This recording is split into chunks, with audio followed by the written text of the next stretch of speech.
The Chicago Bulls have been faced with some more bad news at a costly time, as Patrick Williams, as of yesterday, is now out for the remainder of the season, as he'll have to undergo some surgery on that foot. I'm your host, Joey Mercer. This is another episode of Bulls Digest, and before we get into it there today, I just want to say that about 80% of you that watch these videos are not subscribed to the channel, so if you're not already subscribed, make sure to go down below, hit that subscribe button, turn on the bell for notifications, and every single time we upload, you'll be able to stay up to date with your Chicago Bulls and our takes on them. So without further ado, let's get into the topic at hand there today. It's not a great one, but we should go over it, and it is more bad news for the Bulls. So it just seems one thing after the other. We made no moves at the trade deadline, and now things have just been spiraling ever since. Patrick Williams being out for the rest of the season is going to be a huge blow for the Bulls, but even worse is his contract's up after this year. This could be beneficial to the Bulls not having to pay him as much money in the future, but it could also be bad because we don't know what he's going to be like when he comes back. Hopefully he's where he was, if not better, where he is a young player and still progressing. But there is the chance that he might not get back to where he is, could have complications with the surgery. I hope that everything goes well for Patrick, but realistically, we have to think of those things with his contract being up, and he could walk in free agency for nothing. We are able to offer him the restricted free agency with his bird rights, but we'll break down everything you need to know on that later on in this video. The first thing that I saw there was a tweet from the Chicago Bulls saying, injury update, Patrick Williams, who has been sidelined since January 25th with initial bone edema in his left foot, recently underwent routine subsequent imaging revealing the progression of his foot stress reaction. He will undergo surgery and be out for the remainder of the season. Obviously not exactly what the Bulls need to hear. They don't have anybody really able to play the power forward position. Seems like we're going to have DeMar playing out of position, as Torrey Craig has also been up and down with injuries for quite some time now, almost the entire season. And that's not exactly what you want to hear if you're a team trying to make a playoff push. Next thing we saw in this was we could see that Patrick Williams, when we try to break him down this season, I just want to go over a little bit of that. But obviously he's a small forward, plays a lot of power forward because we don't really have one. Is 6'7" with a 6'11" wingspan, a solid size there. Only 22 years old out of Charlotte, North Carolina. And then when we look more into it, we could see that this season he's putting up about the same points as last year, playing 1 minute less.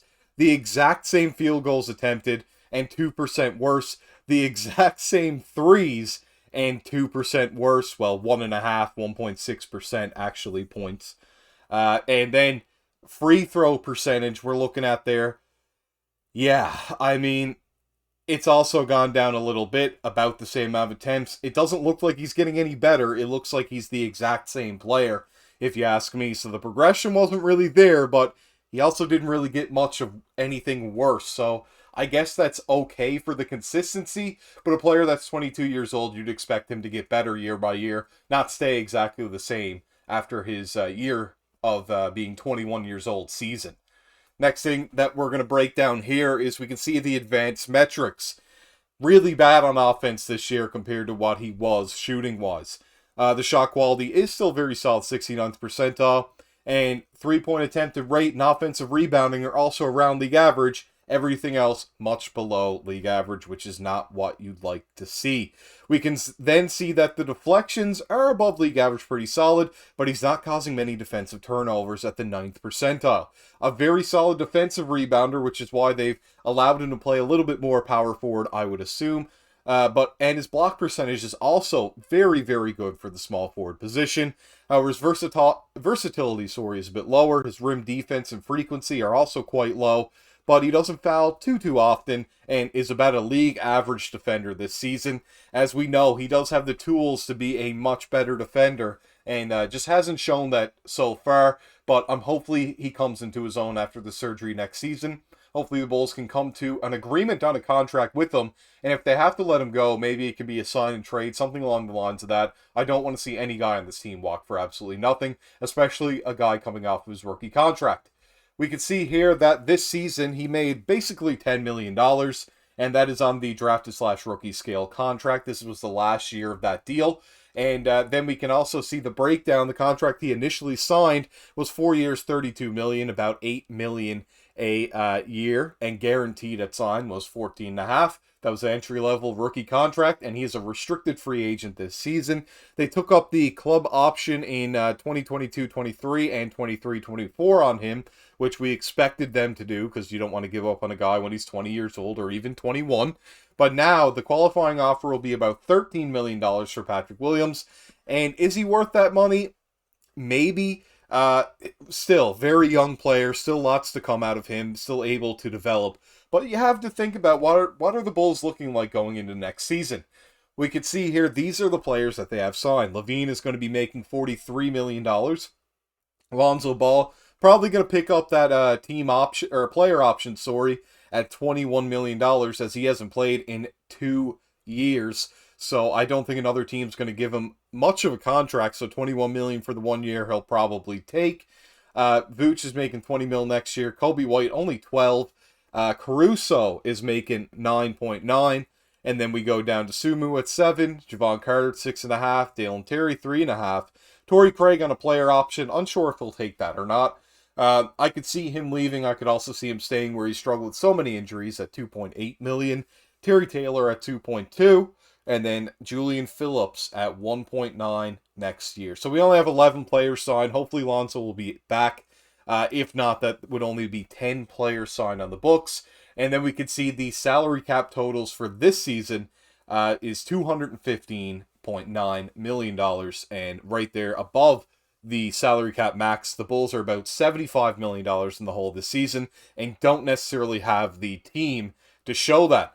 The second apron space is $57 million, however, which is fine, absolutely. But the salary cap floor, they are $3 million in the hold there as well. Not exactly what you'd like to see out of a team for the way they've performed.